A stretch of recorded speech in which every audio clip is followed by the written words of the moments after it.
Bismillahi wa bihamdi assalamualaikum warahmatullahi wabarakatuh.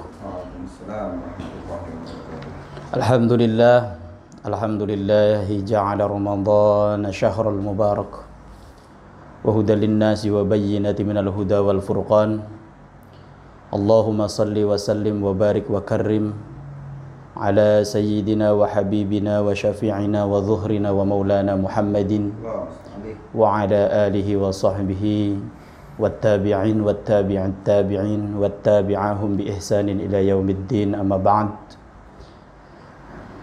Pada kesempatan kali ini kita kembali akan membaca kitab Riyadhus Shalihin, bab tentang keutamaan bulan Ramadan dan apa yang berkaitan dengan puasa.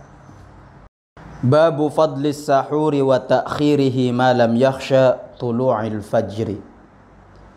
Bab ini menjelaskan tentang keutamaan sahur dan mengakhirkan jam sahur selama dia tidak takut kebablasan sampai ketemu dengan terbit fajar shadiq.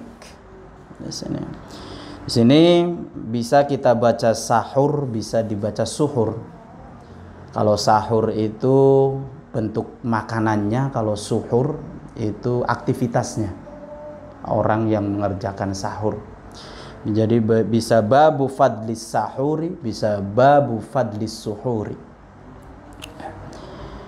An Anasin radhiyallahu anhu qala, dari Anas radhiyallahu anhu berkata, qala Rasulullah sallallahu alaihi wasallam, bersabda Nabi Muhammad sallallahu alaihi wasallam, tasahharu fa inna fis sahuri barakatan. Sahurlah kalian semua, karena di dalam sahur itu ada keberkahan. Maksud dari hadis ini adalah bahwa kita dianjurkan atau disunnahkan untuk sahur karena mengikuti perintah dari Nabi Muhammad sallallahu alaihi wasallam untuk melaksanakan sahur walaupun dengan 1 teguk air. Tidak dituntut untuk sampai kenyang, tapi ini sebagai satu identitas tanda pengenal kita sebagai orang muslim, agar membedakan dengan umat-umat lain, karena umat-umat selain umat Islam itu puasanya dia tidak sahur. Berbeda dengan nanti ada penjelasannya di akhir hadis ini ya, bahwa sahur itu adalah sebagai pembeda dari puasanya orang-orang muslim, orang-orang Islam dengan orang-orang yang selain umat Islam. Gitu. Jadi apa yang dimaksud dengan barokah di sini? Barokah bisa diartikan bahwa keberkahan itu karena kita itba, mengikuti perintah Nabi Muhammad SAW. Bisa juga barokah di sini sumbernya dari sisi makanannya. Kenapa untuk sahur itu disebut barokah? Karena ketika kita makan diniatkan untuk ibadah, dalam hal ini adalah ibadah puasa, diniatkan agar kita kuat dalam ibadah puasa, maka di situ terdapat keberkahan di dalam makanannya. Ini muttafaqun alaih. Wa an Zaid bin Thabit radhiyallahu anhu qala, dari Zaid bin Thabit radhiyallahu anhu berkata, tasahharna ma'a Rasulillahi sallallahu alaihi wasallam. Kami melaksanakan sahur bersama Rasulullah sallallahu alaihi wasallam. Tasahharna ma'a Rasulillahi sallallahu alaihi wasallam. Kami melaksanakan sahur bersama Rasulullah sallallahu alaihi wasallam. Thumma qumna ila sholati. Kemudian setelah sahur kita mendirikan sholat subuh. Qila, maka ada seorang sahabat yang bertanya, kam kana bainahuma, kira-kira berapa jarak antara engkau sahur bersama Nabi Muhammad dengan sholat subuh bersama Nabi Muhammad? Qala, maka berkata siapa? Zaid bin Thabit, khamsuna ayatan, kira-kira seukuran 50 ayat Al-Qur'an. Jadi di sini hadis menceritakan Zaid bin Thabit dia melaksanakan sahur bersama Nabi, kemudian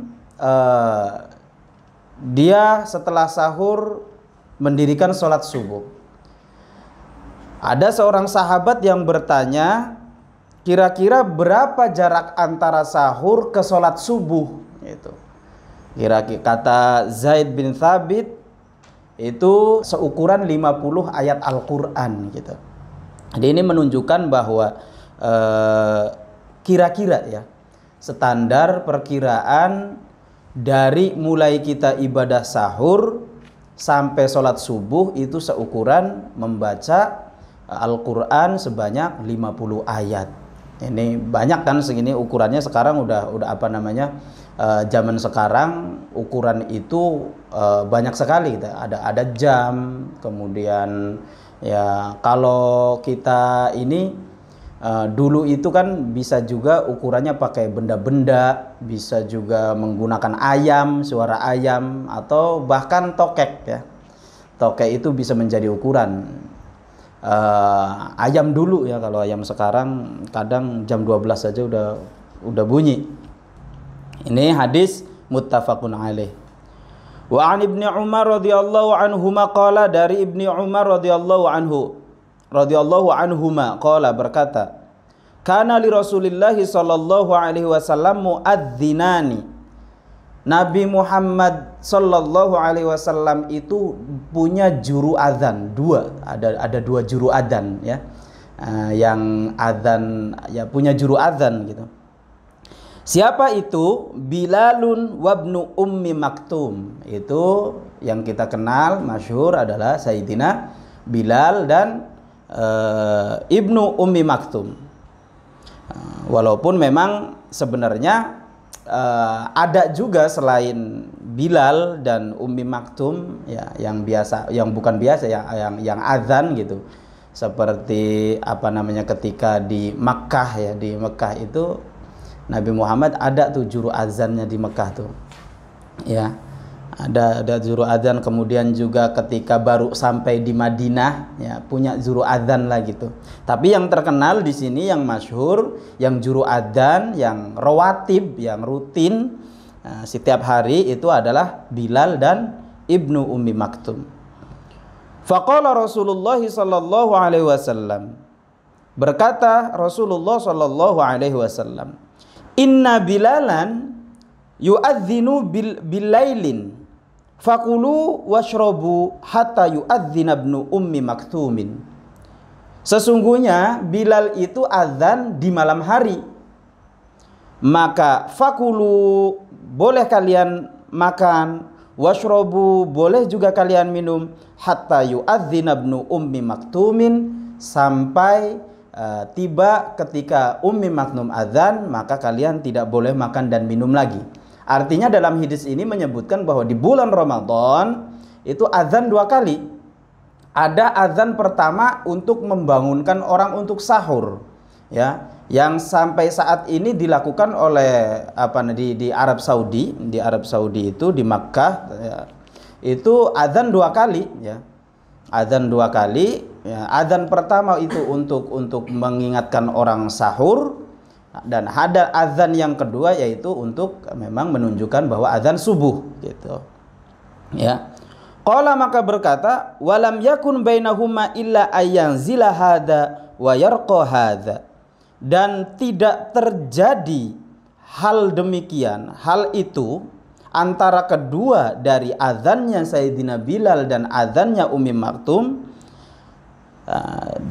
illa ayyanzila hadza wa yarqa hadza, kecuali seukuran ketika Sayyidina Bilal selesai azan dan kemudian naiknya Ibnu Ummi Maktum. Maksudnya apa sih di sini? Hadis ini kan dijelaskan bahwa jarak antara azannya Sayyidina Bilal yang mana kita boleh, yang mana masih diizinkan makan dan minum, sampai dengan jaraknya azan Ibnu Ummi Maktum yang mana itu menunjukkan azan subuh. Ini kan digambarkan, disebutkan bahwa jaraknya yaitu ketika Sayyidina Bilal turun dari azan, maka kemudian naiknya Ummi Maktum untuk azan gitu. Tapi di sini tidak disebutkan jarak antara keduanya.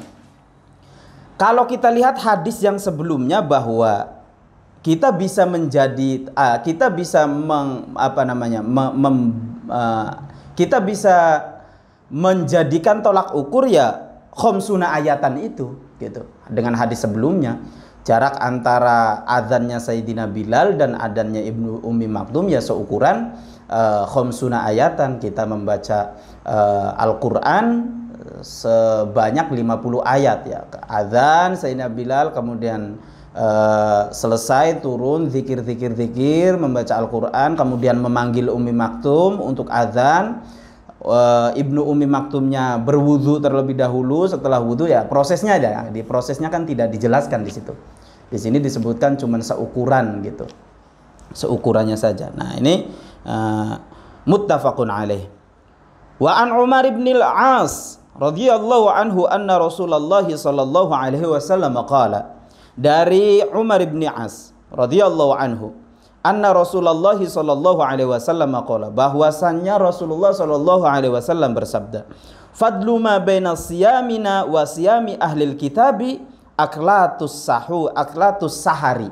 Nah, keutamaan atau pembeda antara puasanya kita,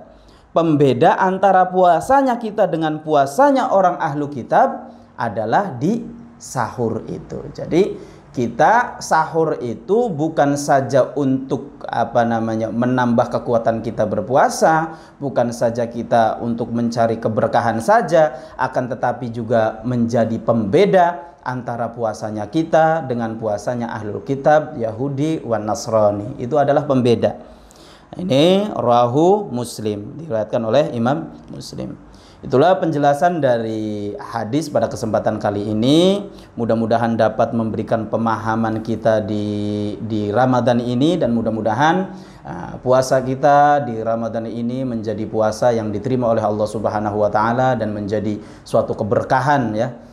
Menjadi kualitas ibadah kita ditingkatkan kualitas ibadah kita, amal ibadah kita juga diterima oleh Allah Subhanahu wa taala di Ramadan ini. Kurang lebihnya mohon maaf. Wallahul muwaffiq wal hadi ila sabilir rasyad.